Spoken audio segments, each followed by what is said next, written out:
لو تناهيتم إلى سر الحياة وصنعتم كائنا حيا نرى. صلح حدیبیہ میں 1400 صحابہ نے نبی کے ہاتھ پہ موت کی بیعت کی تھی کہ ہم اس وقت تک لڑیں گے جب تک ہم قتل نہیں ہو جاتے. اور یہ پتہ ہے بیعت کس بات پہ کی ہے؟ یہ عثمان کے خون کے بدلے پر.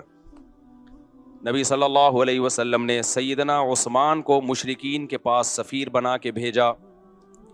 جھوٹی اطلاع کہ حضرت عثمان شہید ہو گئے.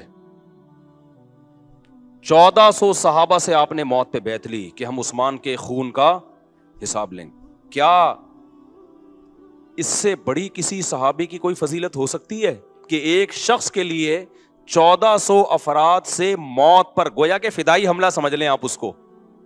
موت پر بیعت تو فدائی حملہ ہی ہو گیا نا. جب تک زندہ ہیں لڑتے رہیں گے. کتنی بڑی فضیلت سیدنا عثمان کی. اور آج کیسے سیدنا عثمان کو برا بلا کہا جاتا ہے. اور کمال کی بات یہ، کیونکہ نبی کو یقین نہیں تھا کہ عثمان شہید ہوئے بھی ہے کہ نہیں ہوئے. تو جب یہ بیعت ہو رہی تھی نا، آپ کے علم میں تھا کہ یہ اتنی مبارک بیعت ہے کہ اس کا تذکرہ اللہ آسمان سے نازل کر کے قرآن کا اس کو حصہ بنا دے گا. لقد رضی اللہ عن المؤمنین، اللہ راضی ہو گیا ان مومنین سے، اذ یبایعونک تحت الشجرہ، جب وہ درخت کے نیچے آپ کے ہاتھ پر بیٹھ کر بیعت کر رہے تھے. فعلم ما فی قلوبہم، اللہ کہتے ہیں کچھ بدبخت ایسے دنیا میں آئیں گے جو ان کو منافق کہیں گے. وہ کہیں گے دکھانے کے لیے بیعت ہو رہی تھی. اللہ کہتے ہیں فعلم ما فی قلوبہم، ان کے دل میں جو اخلاص تھا وہ میں نے جان لیا تھا. وہ دل سے کر رہے تھے بیعت. ان میں کوئی بھی منافق بولو نہیں تھا. ان میں ابو بکر بھی تھے، ان میں عمر بھی تھے، جتنے جلیل قدر اصحاب رسول تھے سارے موجود تھے اس میں. ایک عثمان نہیں تھے، علی بھی تھے ان میں. تو اب یہ کتنی بڑی محرومی ہو جاتی کہ ایسی مبارک بیعت جس کا ذکر اللہ آسمان سے نازل کرے گا اور اللہ ان کے مخلص ہونے کی گواہی بھی دے گا، اس بیعت میں عثمان کا تذکرہ نہ ہو. تو نبی کو خیال گزرا کہ اگر عثمان زندہ ہوئے تو وہ تو اس بیعت سے کیا ہو جائیں گے؟ محروم. تو اس لیے آپ صلی اللہ علیہ وسلم نے اپنا دایاں ہاتھ اوپر کیا اور بایاں ہاتھ نیچے کر کے آپ نے فرمایا یہ کس کا ہاتھ ہے؟ عثمان کا. اور ایسے بیعت کی ہے اس میں. کتنی بڑی فضیلت ہے یار. کیا کوئی کسی کی اجازت کے بغیر اس سے موت پر بیعت لے سکتا ہے؟ آپ کسی کی اجازت کے بغیر اس کا نکاح پڑھا دو، اس کو غصہ آئے گا کہ نہیں آئے گا؟ اور نکاح ہو جائے گا؟ نہیں ہوگا جب تک کوئی اجازت نہیں دیتا. اور غصہ بھی کرے گا، بے تو مجھ سے پوچھے بغیر اتنا بڑا کام تو نے کیسے کر لیا؟ لیکن موت پر بیعت اس سے بھی بڑا کام ہے. آپ کسی پیر کے ہاتھ پہ بیعت ہو جاؤ کسی دوست کی طرف سے، دوست کہے گا مجھ سے تو پوچھا نہیں ہے. تو کیا نبی نے حضرت عثمان سے پوچھا تھا اس بیعت سے پہلے؟ بولو نا. نہیں بھائی.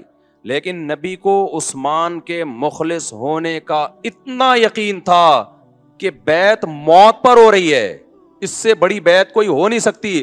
آپ کو پتا تھا کہ عثمان میرے ساتھ ایسی وفا والے ہیں کہ اس بیعت سے پہلے عثمان سے پوچھنے کی ضرورت نہیں ہے. گویا مجھ میں اور عثمان میں کوئی فرق نہیں ہے. سمجھتے ہو کہ نہیں سمجھتے؟ دوسری بات، اصولی طور پر بیعت کا یہ طریقہ دنیا میں کہیں بھی نہیں ہے کہ اپنے ہی ہاتھ پہ انسان بیعت کر لے. ہے بھائی، یہ ہوتا ہی نہیں ہے. لیکن نبی نے سیدنا عثمان کی فضیلت بیان کرنے کے لیے نا، کہ میں خود اپنے آپ سے ہی گویا بیعت کر رہا ہوں اور میرا دوسرا رخ کیا ہے؟ عثمان. یعنی آج میں ہوں اور میں ہی کون ہوں؟ عثمان ہوں. اپنے ہی آپ کو آپ صلی اللہ علیہ وسلم نے عثمان کا وکیل جو ہے نا وہ موکل ہی ہوتا ہے حکمن، اور اپنے ہاتھ کو کس کا ہاتھ قرار دیا؟ عثمان کا ہاتھ. اس فضیلت کے بعد بھی اگر کوئی سیدنا عثمان پہ اعتراض کرتا ہے اور ان کی پالیسیوں پہ کیڑے نکالتا ہے تو بھائی وہ اپنی آخرت کی فکر کرے. تاریخی کتابوں کو قرآن پہ کبھی ترجیح بولو نہیں دی جا سکتی. تاریخ میں تو بہت کچھ گند ڈالا گیا ہے، لوگوں نے اپنا بغض بھی ڈالا ہے. تبھی علماء کہتے ہیں ہسٹری اور قرآن میں جہاں تصادم آئے گا، اہل سنت والجماعت کا مذہب کیا ہے؟ ترجیح کس کو دی جائے گی؟ قرآن. اللہ غلط نہیں ہو سکتا، ہسٹری لکھنے والا غلط ہو سکتا ہے. آج بہت سے لوگ ہیں جو عثمان نے یہ اپنی حکومت کے دور میں ایکچولی یہ ٹھیک نہیں کیا. تو تمہارا باپ ہے، تو ہمیں بتائے گا عثمان نے کیا ٹھیک کیا کیا غلط کیا؟ اپنی اوقات تو دیکھو یار تم.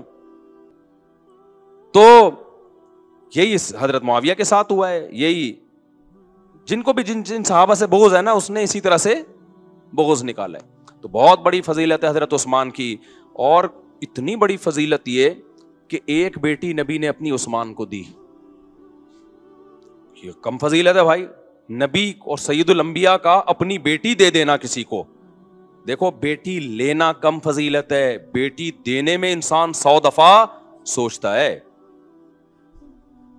اور آپ کی بیٹی کا انتقال ہو گیا, کس کے نکاح میں؟ حضرت عثمان. آپ بتاؤ آج کوئی ایسا کرتا ہے کہ ایک بیٹی دی آپ نے اور انتقال ہو گیا تو لوگ دامادوں پہ بہنوئیوں پہ ڈال رہے ہوتے ہیں نا, بھائی تم نے کیئر نہیں کی ہوگی ایکچولی, کیا خیال ہے؟ یا کچھ لوگ نحوست کو بھی مانتے ہیں کہ نحوست ہے جو مر گئی. نبی نے اپنی ایک بیٹی دی, ان کا انتقال ہوا, دوسری دے دی. ان کا بھی انتقال ہوا تو فرمایا اور بھی کوئی بیٹی ہوتی تو کس کو دیتا؟ عثمان. اتنی بڑی فضیلت ہے. اور آج دیکھو ٹی وی پہ, سوشل میڈیا پہ, فیس بک پہ کیا کچھ مغلظات بکی جا رہی ہیں. تو بھائی ایک طرف ہو جاؤ, یا تو اہل سنت والجماعت یا پھر پورے, یہ بیچ میں لٹکنے والا سیٹ اپ صحیح نہیں ہے. تو یہ بہت بڑی فضیلت ہے سیدنا عثمان کی. اور پھر اللہ نے باقی صحابہ کی بھی فضیلت بیان کی. فرمایا محمد رسول اللہ. جب صحابہ نے موت پہ بیعت کی نا تو اللہ نے کیا فرمایا؟ محمد اللہ کے رسول ہیں. والذین معہ اشداء علی الکفار, اور جو محمد کے ساتھی ہیں ان کی یہ خوبی ہے کہ اسلام دشمنوں پہ بہت سخت. رحماء بینہم, آپس میں کیا ہیں؟ رحم دل. تو مجھے ایک بات بتاؤ, اللہ تو کہہ رہے ہیں آپس میں رحم دل ہیں, تو اگر ہم سیدنا علی اور معاویہ کے اختلاف کو سیاسی نہ مانیں تو قرآن کی یہ آیت غلط ہو جائے گی کہ نہیں ہو جائے گی؟ بولو نا, غلط ہو جائے گی نا پھر تو. بعض لوگ کہتے ہیں حضرت معاویہ تو اس وقت تھے نہیں جب یہ آیت نازل ہوئی. حضرت معاویہ کے ساتھ تو بہت سارے ایسے لوگ تھے جن کا حضرت علی سے اختلاف چل رہا تھا. ان کو تو قرآن رحماء بینہم کہہ رہا ہے کہ نہیں کہہ رہا؟ تو بھائی سیاسی اختلاف دو محبت کرنے والوں میں بھی ہو سکتا ہے. تو ہم کہتے ہیں سیدنا علی اور معاویہ میں آپس میں نفرت نہیں تھی, رحماء بینہم تھے. ہاں سیاسی اختلاف کی بیس پہ اگر کوئی اختلاف ہو تو وہ محبت کرنے والوں میں بھی ہوتا ہے. اس کی بیس پر کسی کو بھی جہنمی یا ایک دوسرے سے نفرت کرنے والا قرار نہیں دی. دو سگے بھائیوں میں نہیں ہو جاتا, میاں بیوی میں نہیں ہو جاتا, باپ بیٹوں میں نہیں ہو جاتا. تو کیا مطلب باپ بیٹوں کے دشمن ہوتے ہیں کیا؟ تو سیاسی اختلاف ایک الگ چیز ہے. تبھی تو قرآن کہہ رہا ہے وَنَزَعْنَا مَا فِي صُدُورِهِم مِّن غِلٍّ, بہت سے جنتی ایسے ہوں گے کہ ان کے دل میں اگر کوئی بال آیا تھا تو ہم جنت میں اس بال کو نکال دیں گے. حالانکہ دونوں جنتی ہوں گے. تو غلط فہمیوں کی بیس پہ بھی انسان کے دل میں بال آ جاتا ہے, سیاسی اختلاف بھی ہو جاتا ہے. تو یہ اختلاف تو انسان کے انسان ہونے کی دلیل ہے. اختلاف وہاں نہیں ہوتا جہاں انسان نہیں رہتے. گدھوں گھوڑوں میں کبھی دیکھا اختلاف ہوا ہو کہ ایک گدھا کہہ رہا ہے آج سوکھی گھاس کھانی ہے, دوسرا کہہ رہا ہے تو دائرہ اسلام سے خارج ہے, گھاس تو گیلی کھانی چاہیے. گدھے گھوڑوں میں اختلاف نہیں ہوتا. جہاں دماغ ہوگا, ذہن ہوگا, وہاں کیا ہوگا؟ اختلاف. تبھی ائمہ اربعہ میں اختلاف ہوا, صحابہ میں عصر کی نماز کے بارے میں اختلاف ہوا کہ یہیں پڑھنی ہے کہ وہاں جا کے پڑھنی ہے. اور پھر سیاسی اختلاف ہوا, حضرت عثمان کے قاتلوں سے قصاص لیا جائے کہ نہیں لیا جائے, یہ ایک بڑا اختلافی مسئلہ تھا. حضرت علی کہہ رہے تھے نہیں لے سکتے, حضرت معاویہ نے دباؤ ڈالا کہ آپ کو یہ قصاص لینا پڑے گا. تو یہ ایک نیچرل تھی. آج بھی اگر یہ سب کچھ ہو تو آج بھی اختلاف ہوں گے. ان اختلافات کو اتنا بڑھانا کہ ایک دوسرے پہ لان تان کرنا شروع کر دینا, یہ اہل سنت والجماعت کا طریقہ نہیں ہے, اور یہ اسلاف کا بھی طریقہ نہیں ہے. سمجھتے ہو کہ نہیں سمجھتے ہو؟ ہوا و حرص والا دل بدل دے, میرا غفلت میں ڈوبا دل بدل دے.